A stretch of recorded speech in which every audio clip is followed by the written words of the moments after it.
কারখানা থেকে বেরোতেই বুঝতে পারলাম আকাশে বেশ মেঘ করে এসেছে। রাত 10টা বাজে, তাও একটা আলতো লালচে আভা মেঘের পরতে পরতে মিশে আছে। একটু পরেই যে বৃষ্টি নামবে সেটা আর বলে দিতে হয় না। তাড়াতাড়ি বেরিয়ে পড়তেই দেখতে পেলাম অন্যদিকের গেট দিয়ে বেরিয়ে আসছে কমল। এই কারখানাতেই কমল রয়েছে রেটিং স্পিনিং ডিপার্টমেন্টে। হরি, আকাশের অবস্থা দেখেছিস? মনে হচ্ছে জোর ঝড় তুফান আসবে। আমার কিন্তু মনটা কেমন করছে, বারবার মনে হচ্ছে এক্ষুনি ঝড় বৃষ্টি নামবে আর আমাদের আজ ভিজতে হবে। বেশিরভাগ লোক কারখানা থেকে বেরিয়ে কল্যাণীর দিকে ফিরে যাবে। প্রতিদিন এমনভাবেই ফিরি, কিন্তু আজ আকাশের অবস্থাটা দেখে কেমন যেন মনটা কু ডেকে উঠল। সাইকেলটা নিয়ে দুজনে বাইরে বেরিয়ে এসেছি। আরে ধুর, ওসব নিয়ে চিন্তা করছিস কেন? এই তো আধ ঘন্টার রাস্তা, দেখতে দেখতে চলে যাবো। দেখতে দেখতে নয়, সাইকেল চালাতে চালাতে আমাদের যেতে হবে। সেটাই হলো সবচেয়ে চিন্তার বিষয়। পথে যদি ঝড় বৃষ্টি নামে তাহলে সাইকেলের প্যাডেল করা দুঃসাধ্য হয়ে পড়বে। তবুও দুগ্গা দুগ্গা করে আমরা রওনা দিলাম। এভাবে আর দিন কাটতে চায় না, বুঝলি তো? এভাবে কতদিন আর মেশিনের মতো কারখানায় কাজ করবো বলতো? একটা ব্যবসা করতে পারলে ভালো হতো। তুই তো কলকাতায় ছিলি, তা সেখানে কোনো সুবিধা করতে পারলি না? না রে, ওখানে সবকিছুই ভালো, কিন্তু টাকা ছাড়া কিছু হবার নয়। না হলে ওই গাধার মতো খাটিয়ে নিয়ে তারপর যা টাকা দেবে তাতে খেয়ে পড়ে ওখানে নিজে থাকা গেলেও বউ বাচ্চা নিয়ে থাকা যায় না।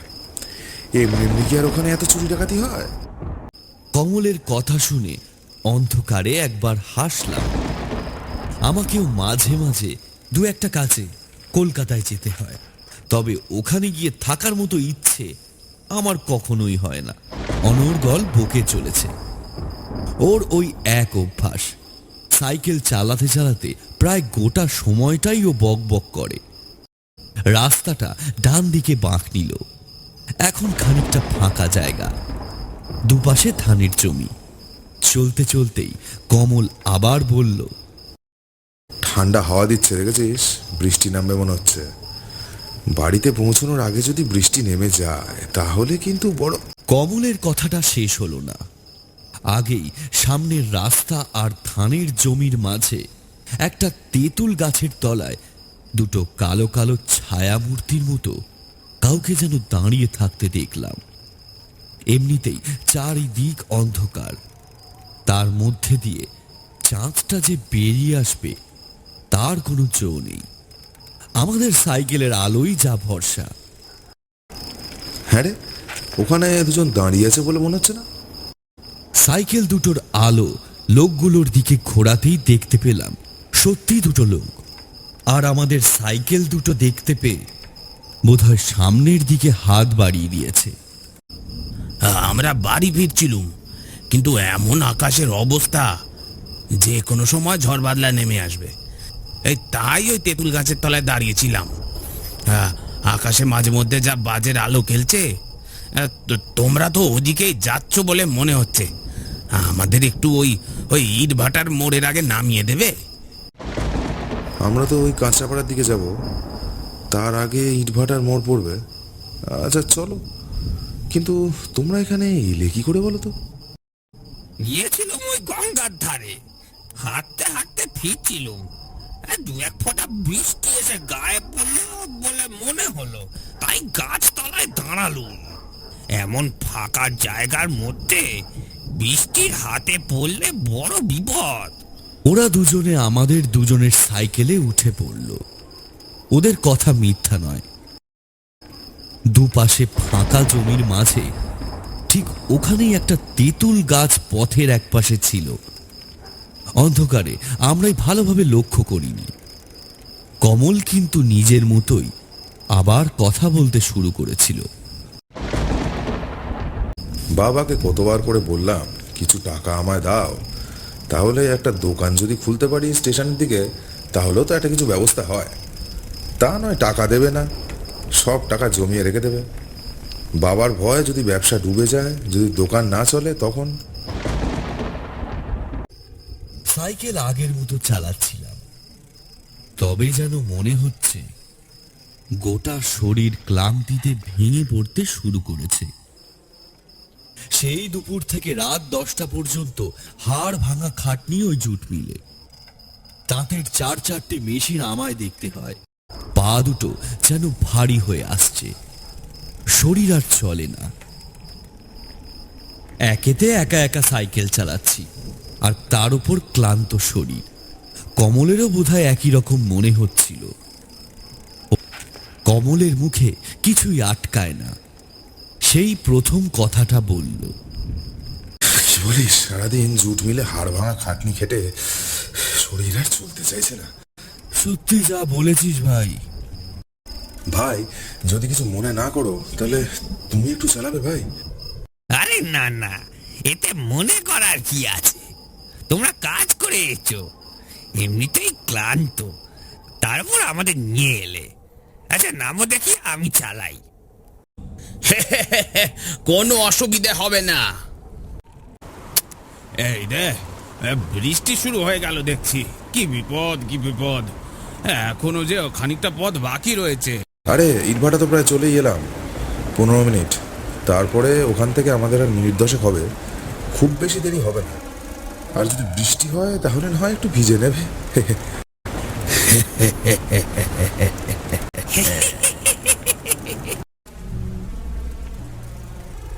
দেখতে দেখতে সাইকেল দুটো বেশ জোরে চলতে আরম্ভ করলো। চারপাশে অন্ধকার, সাইকেলের আলো দুটো একভাবে রাস্তা দেখিয়ে চলেছে। এই অন্ধকারে ওইটুকু আলোর ভরসায় এত জোরে সাইকেল চালানো সহজ ব্যাপার নয়, উচিত নয়। আর তাছাড়া এতক্ষণ একটানা জোরে সাইকেল চালালে যে কারোরই হাঁপিয়ে যাওয়ার কথা। হ্যাঁ, অত তাড়াতাড়ি কিছু নেই, ঝড় শুরু হয়েছে সে ঠিক আছে, কিন্তু তার মধ্যে এত জোরে সাইকেল চালালে যে দুর্ঘটনা ঘটতে পারে। তোমরা আস্তে চালাও। হন হন করে আমাদের সাইকেলগুলো এগোচ্ছে। কমলের মুখে কোনো কথা নেই, আমি কিন্তু স্পষ্ট বুঝতে পারছি সাইকেলের গতি আস্তে আস্তে বেড়েই চলেছে, অথচ তারা একবারও হাঁপাচ্ছেও না। না না, আমাদের কোনো অসুবিধে হবে না। তোমাদের কোনো অসুবিধে না হলেই হলো। কি বলিস রে রতন? আমাদের আর কি, আমাদের তো আর কিছু না, যা হবার তা তো হয়েই গেছে। আমি চমকে উঠলাম। সাইকেলের গতি আরো বাড়তে শুরু করেছে। কমলও বোধহয় ব্যাপারটা বুঝতে পেরেছিল, তাই পাশের কেরিয়ার থেকে চেঁচিয়ে উঠে বলল, আরে তোমরা তো জোরে সাইকেল চালাচ্ছ কেন? যদি কিছু একটা হয়ে যায় তখন তো সকলেরই বিপদ। আর এই রাস্তায় এত জোরে সাইকেল চালালে সাইকেলগুলো আর কিছু থাকবে? আরে আস্তে চালাও, আস্তে চালাও। 10 মিনিটের রাস্তা যেন 2 মিনিটে অতিক্রম করে ছুটে চলেছে সাইকেলগুলো। দেখতে দেখতে ইটভাটার মোড় পেরিয়ে গেল। এ কি, লোকগুলো তো বলেছিল এখানে নামবে। আমি কথাটা বলতে যাব, ঠিক তখনই একটা অদ্ভুত খ্যাকখ্যাকে হাসিতে চারপাশটা ভরে উঠল। হায় ভগবান, আজ এই কালবৈশাখী রাতে আমরা কাকে সাইকেলে তুলেছি? আমার মনের কথাটা সামনের দুজন বুঝতে পারল বোধহয়। সেই আধো অন্ধকারের মধ্যে অবাক হয়ে দেখলাম আমার সামনের লোকটা সাইকেল চালাতে চালাতে মাথাটা উল্টো দিকে ঘুরিয়ে দিয়ে আমার দিকে তাকিয়েছে। অন্ধকারে মুখটা ভালোভাবে বোঝা যায় না, কিন্তু শুধু দেখা যাচ্ছে জলজলে কুটিল দুটো লাল চোখ। সেই চোখ দুটো যেন আমাকে গিলে খাবে। কে তোমরা? কে? ছেড়ে দাও, আমাকে ছেড়ে দাও। ছেড়ে দেব? তোকে যে ছাড়া যাবে না। ওরে বাবারে! কিন্তু হঠাৎ করে আমার মনে হলো, আরে আমি তো কেরিয়ারে বসে রয়েছি, শুধু শুধু কেন আমি ওদের সঙ্গে চলেছি? আমি একটা লাফ দিয়েই তো মাটিতে পড়তে পারি। কথাটা মনে হওয়ার সাথে সাথেই আমি কেরিয়ার থেকে হাত সরিয়ে শরীরটাকে শূন্যে ভাসিয়ে দিলাম, আর তারপরে চিৎকার করে বললাম, কমল তাড়াতাড়ি নেমে আয়, কমল তাড়াতাড়ি নেমে আয়, কমল তাড়াতাড়ি নেমে আয়, কমল তাড়াতাড়ি নেমে আয়। ধরাম করে এসে পড়লাম জল কাদার মধ্যে। কমলের গলাটা আস্তে আস্তে দূরে সরে যেতে লাগলো। অন্ধকারের মধ্যে পথ ধরে মিশে যাচ্ছে তার চিৎকার। ভাইরে বাঁচা, এই স্পিডে লাফ দেবো কি করে? ততক্ষণে তুমুল ঝড় বৃষ্টি শুরু হয়েছে। বৃষ্টির ঝাপটা বরফের মতো গায়ে বিঁধছে। এখন কি করব এই ঝড় বৃষ্টির মধ্যে? অন্ধকারে কোথায় খুঁজবো কমলকে? রাস্তা ধরে কত দূর এগিয়ে যেতে হবে তার কোনো ঠিক নেই। আর যাদের সাথে আমাদের সাইকেল পড়েছে তাদের কি আর হেঁটে ধরার সাধ্য আমার আছে? অন্ধকারে একা একা দাঁড়িয়ে থাকতে ভয় লাগছে। আমার কি কমলের খোঁজে যাওয়া উচিত? কথাটা একবার মনে হতেই নিজেকে বারবার বোঝালাম, সম্ভব নয়, সম্ভব নয়, এই পরিস্থিতিতে কোনো মতেই সম্ভব নয়। তারপর নিজের প্রাণটাও যাক বেঘরে আর কি। ওই লোক দুটো আর যাই হোক মানুষ তো নয়। না জানি কাল সকালে বোধহয় খবর পাবো কোনো খানাকন্দে পড়ে আছে।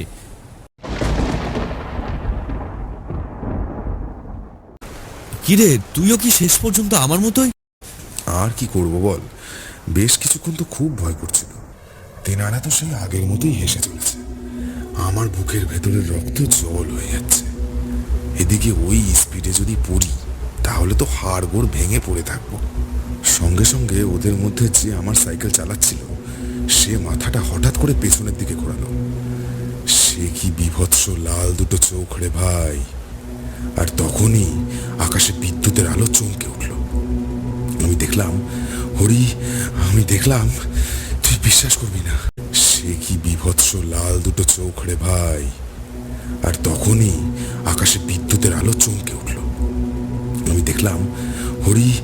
আমি দেখলাম, তুই বিশ্বাস করবি না, তার দুটো লাল চোখ, তার গোটা মুখ কেমন ফ্যাকাশে হয়ে গেছে, গোটা মুখের রক্ত জমে আছে। আর তারপরেই সেই মুখ অদৃশ্য হয়ে গেল। আমার সামনে উল্টো দিকে তাকিয়ে সাইকেল চালিয়ে চলেছে একটা নরকঙ্কাল। আর বসে থাকতে পারলাম না ভাই। হাড়গোড় ভাঙুক, সাইকেল যায় যাক, প্রাণটা তো থাকবে। ঝাঁপ দিয়ে পড়লাম এক পাশে। এই দেখছিস না, কাদা লেগে রয়েছে শরীরে। বলিস কি? আমিও দেখেছি ওই লাল চোখ। ওই পিছনের দিকে মুখ ঘুরিয়ে সাইকেল চালাচ্ছে। আজ যে চরম বিপদের থেকে আমরা বেঁচেছি, ঠাকুরকে ডাক, ঠাকুরকে ডাক। যা বড় বাঁচান বেঁচে গেছি। দাঁড়া, একটু আলোটা জ্বালি। আলোটা তো জ্বালাবি, কিন্তু সাইকেলগুলো তো আনতে হবে। আরে আমি ঝাঁপ দিয়ে পড়ার পরেই যেন মনে হলো এগিয়ে গিয়ে সামনে ওই শিমুলতলার কাছে সাইকেল দুটো ডোবার কাছে পড়লো। ওই ছায়ামূর্তিগুলো হাওয়ায় উড়ে গেল। একবার যাবি? তুই কি পাগল নাকি? এত রাতে এমন ঝড় বৃষ্টির মধ্যে শিমুলতলা যাব? আর একটু আগে যে বড় বিপদের শিমুলতলার পাশেই তো ওই জেলেদের বস্তি। যদি কেউ রাতে সাইকেল দুটো খুঁজে পায় তাহলে সাইকেল কেন, সাইকেলের বেলটাও আর পাবো না রে। আর শিমুলতলা তো ভেতরের গলি ধরে গেলে তাড়াতাড়ি চলে যাব। আলো আর সঙ্গে নিতে হবে না, এমন ঝড় বৃষ্টির সময় আলো কোনো কাজে লাগবে না। এমন একটা সাইকেল চুরি হয়ে গেলে এখন কিনতে পারবো না রে হরি, অনেক দাম এখন সাইকেলের। সত্যি তো সাইকেলটা কিনেছি মাত্র 2 বছর হয়েছে। যদি চুরি হয়ে যায় তাহলে অনেকগুলো টাকার লোকসান। মিছি বাচ্চাদের মতো ভয় পেয়ে কি দরকার এতগুলো টাকা জলে দেওয়ার? আর একবার চুরি হয়ে গেলে এক্ষুনি নতুন সাইকেল কেনার মতো সামর্থ্য আমার নেই।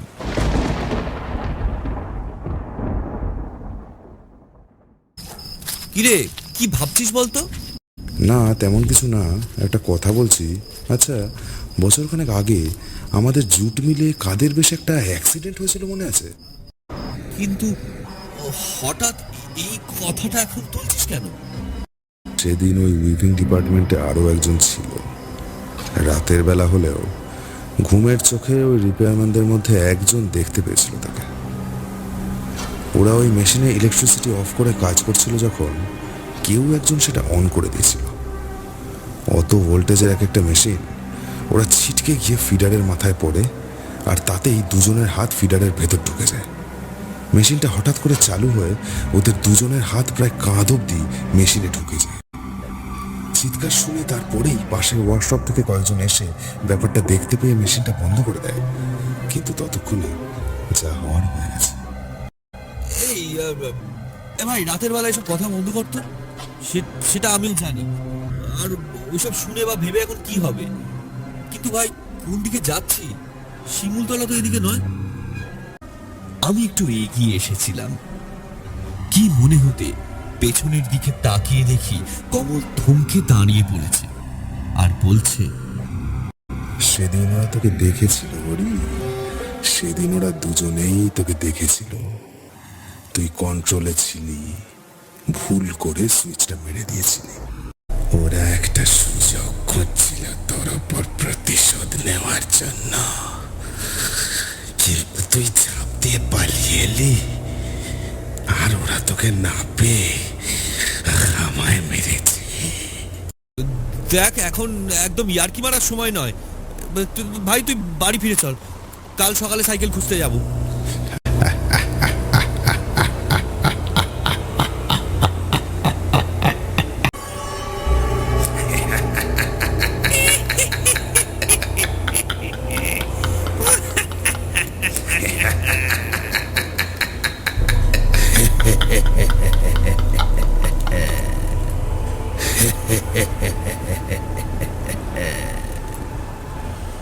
কমলের হাসির সাথে যোগ দিল আরো দুটো হাড়হিম করা হাসি।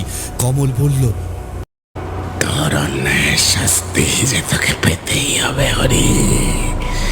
সাইকেল তো আর আমরা খুঁজে পাবো না, কিন্তু দেখ তো, কারা তোকে খুঁজতে খুঁজতে এখানে এসেছে। কারা এসেছে? কারা এসেছে? আর তোর গলাটা অমন লাগছে কেন? ওর পাশে এসে দাঁড়ানো দুটো লোককে তখন আমি চিনতে পেরেছি। সেই ঝড় বৃষ্টির মধ্যে বিদ্যুতের আলোতে আমি দেখতে পেলাম কমলের দুপাশে এসে দাঁড়িয়েছে রতন আর শম্ভু। আজ থেকে 4 বছর আগেকার কথা। একদিন নাইট শিফটে আমি কন্ট্রোল রুমে বসেছিলাম। ফ্লোরে একটা মেশিন বসে গেছিল, ঠিক করছিল দুটো রিপেয়ারম্যান, রতন আর শম্ভু। একবার বাথরুম থেকে ফেরার সময় টলতে টলতে কন্ট্রোলের উপর গিয়ে পড়লাম। তারপর তো যা হওয়ার হয়ে গেছিল। কথাগুলো বলতে বলতে কমলের ফ্যাকাশে মুখটা থেকে ছিটকে ছিটকে রক্ত বেরিয়ে আসছে, আর রক্ত বেরিয়ে আসছে তার প্রসারিত হাতগুলো থেকে।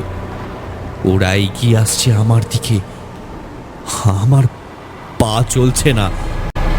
আমাকে ক্ষমা করে দেন, ক্ষমা করে দেন কমল ভাই, কমল ভাই, আমাকে ছেড়ে দে, আমাকে ছেড়ে দে। আমার কথার প্রত্যুত্তরে শুধু ভেসে এলো পৈশাচিক অট্ট হাসির কলতান।